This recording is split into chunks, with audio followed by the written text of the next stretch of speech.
a lot of the fights, guys, a huge percentage of them are won and lost on the cage, all right? You can save yourself on a cage, you can be your worst nightmare on the cage, whatever.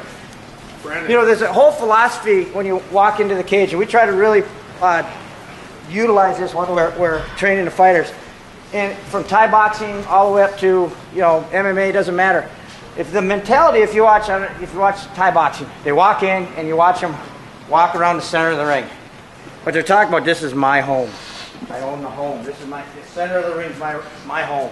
All right? I'm not going to fight with my back on the cage. I'm not going to fight with my back on the ropes. The center is my... In your wrestling, I mean, there's a few colleges that wrestle on the edge of the mat. They do it very well. All right? But for more of that kind of that dominating, pushing, snapping, pushing, you want to dominate. If someone gets next to the ring, you're taking them down or shoving them right out, walking back into the middle, going, yep, I just shoved you off the mat right in front of everybody. Let's do it again. So you start to have that mentality. You want to dominate the middle. And the same thing when you get on the cage. You want to be the person smashing them on the cage, not the person being smashed. All right? So the first thing we're going to do is almost exactly the same as what we just did. Underhooks, overhooks, controlling the cage. And I'm going to show both sides. If you get put on the cage and when you want to push them on the cage. So if I'm here, Brian, for a second. Before we fight, we always go to the octagon and we say, okay, here's the edge. Look at the edge. Look at all the stickers. Look at all the advertisements. Look at everything that's happening. And as soon as, let's say we're right here, he's on the blue, we're good. As soon as he touches the black, because it's 1-2 stop, he's on a cage. All right? But if he's got 1, 2, 3, he can move.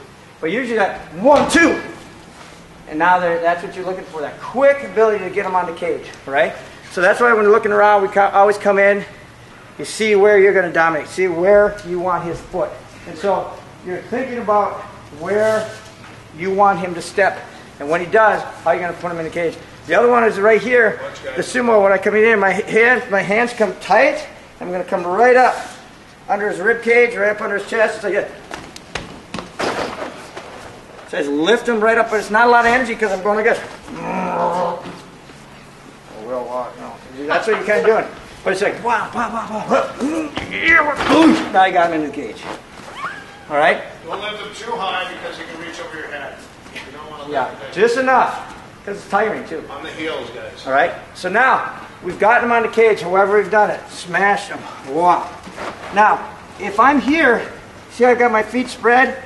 He can start using his legs and start spreading my legs out. And the more spread I get, the weaker I get. Okay?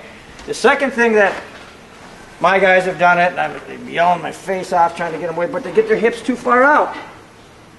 See, now it's too far, and all they're trying to do at this point is what? Stall. In my case.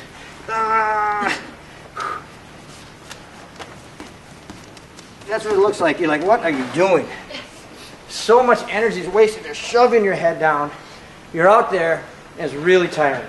All right? So your goal is, once you're here, is to get your hip. And what I try to do, and I try to guys, is it makes this, for me, it's a much easier battle. If I can get my hip on this leg, and I go here and I lift it up slightly. All right? Now, when he goes try to move, it's very tough for him. Look at, I got a hand that's 100% free to hit.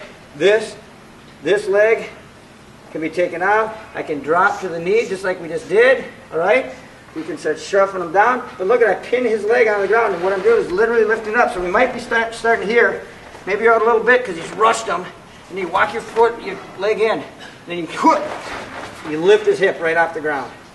All right? This is a very tough position to get away from. All right?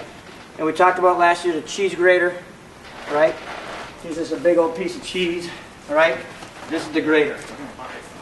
All right? So this is a big old piece of cheese. Here you grater him right down. All right? Very uncomfortable, but it doesn't even hurt my hands at all. All right? So I just grind him down. Now, once you're here, look at same concept. I don't keep my weight like this because he can move his hips much. I'm pushing his hips and literally basing out. It's very tough for him. Cheese grater. All right? Try to cheese grater him down to the mat. Okay? Second one, same position. We're right here. I lift that hip up. Look at, just like we just did, chop. Chop them down, or, see my knee? I use it to borrow some strength to get inside, all right? Once I'm here, we really work on just simple stuff like this. Pull your arm back.